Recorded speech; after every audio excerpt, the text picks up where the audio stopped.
Hi, I'm Elizabeth Welfl. This is Ashley Barnhart. This is Kade Welfl. This is Jack Welfl, the VIP man of the hour. I'm Jack's mom, Jack's dad, and then Jack's nurse. Jack does have very severe multiple disabilities. He doesn't always seem as alert as some neurotypical children, but this is his baseline. He's doing really great right now. Well, Jack's almost 4 years old. Last summer around Memorial Day, he had to go to the hospital with just some sort of respiratory infection. We weren't completely clear what was going on, and then within 2 days, it worsened into ARDS, which happens really quickly, where your body fills up with liquid and it fights so hard to keep you alive that it drains energy from the rest of your body. So he was deteriorating really quickly. He was transferred from our hospital in Spearfish to Monument Health in Rapid City, and he went into septic shock during the ambulance transfer.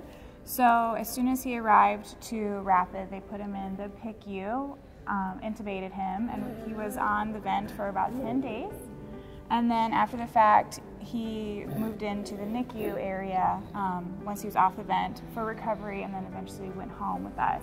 So that was our first introduction to the PICU at Monument and with Children's Miracle Network. Obviously we have a wonderful success story because Jack's here with us today, and we were just so impressed and pleased with everything that we experienced.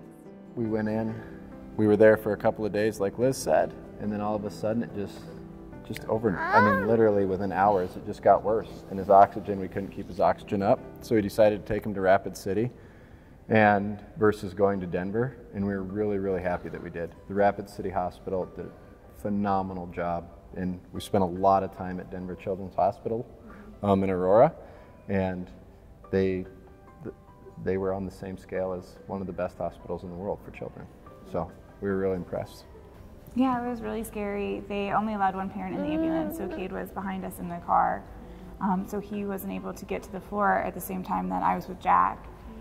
They had to intubate him immediately before Kade could get there. It was so scary. They told us to say goodbye to him just in case anything was going on. That moment was horrible because one, Kade wasn't there, and Jack loves his dad so much, so of course he wanted Kade to be there with him. And then secondly, I was worried that Jack couldn't even hear me talking to him. I was trying to tell him how much I love him and that he's so brave and he's going to be good and I'll see him when he wakes up.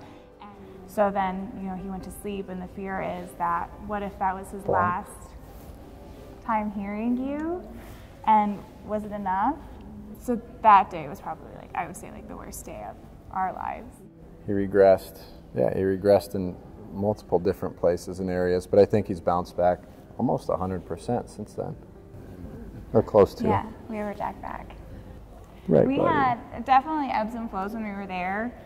Thankfully, we had Ashley, who was our conduit between our friends and to our friends and family from our family. I adore Jack, and I love Jack so much, and I would do anything for him. So I just wanted to be a part of it any way I could. Every little penny helps these families, especially the families that really need the help and the financial assistance. We got to experience some of the equipment in Jack's room, which was beneficial, and the technology that they've added to those hospital rooms is significant. I've been able to see firsthand how it's impacted Jack, and I've heard other people mention their experiences, and the money does actually go to something really good and really positive. If you don't have a child, whether they have disabilities or not, who is in the hospital once or frequently, you don't realize the impact that these programs have on those families and the people that love these children.